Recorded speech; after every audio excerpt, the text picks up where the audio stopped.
പക്ഷെ ആരാണ് എന്നെ പീഡിപ്പിക്കുന്നത് ഞാൻ കണ്ടില്ല. പക്ഷേ ഞാൻ പല കഷണങ്ങളായി മുറിക്കപ്പെട്ട് തീയിൽ വയ്ക്കപ്പെട്ടതായി എനിക്ക് അനുഭവപ്പെട്ടു. ബന്ധിക്കപ്പെട്ട് കിടക്കുമ്പോ തന്നെ ഫീലിംഗ് എന്താണ്? എന്റെ ശരീരം മുറിച്ച് മുറിച്ച് മുറിച്ച് തീയിലിട്ടിരിക്കുന്നതായി എനിക്ക് അനുഭവപ്പെട്ടു.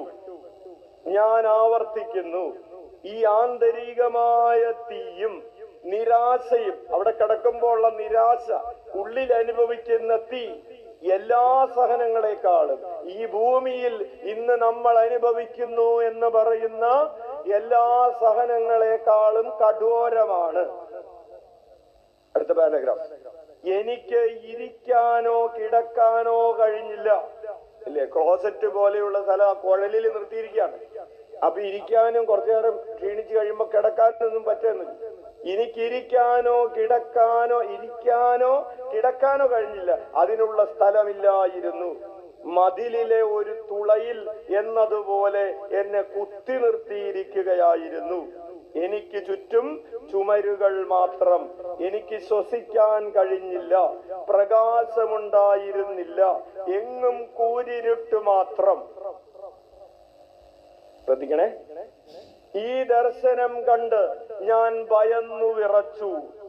ഇപ്പോഴും ഞാൻ അത് ഓർക്കുമ്പോൾ ഒരു ഭയം എന്നിൽ കടന്നു വരുന്നു.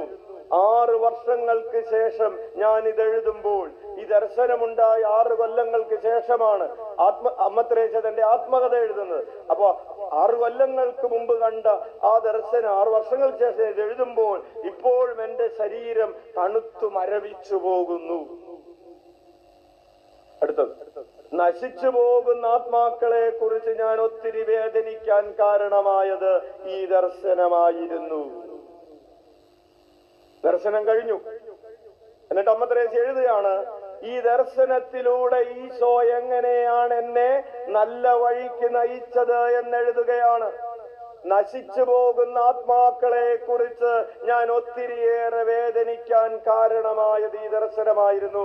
അമ്മ ത്രേസ്യ ഈ ദർശനമൊക്കെ കഴിഞ്ഞപ്പോ അമ്മ ത്രേസ്യ ആദ്യം ചിന്തിക്കാൻ തുടങ്ങി, എന്തോരം ആത്മാക്കളാണ് ഈശോയെ അറിയാതെ, അവിടത്തെ സ്നേഹിക്കാതെ, കേവലം അനുഗ്രഹം മാത്രം മേടിച്ചെടുത്ത് തിന്ന് കൊഴുത്ത് ദൈവസ്നേഹം ഒരു തരിമ്പുമില്ലാതെ അവസാനം നരകത്തിൽ പോയി കിടക്കുന്നത്.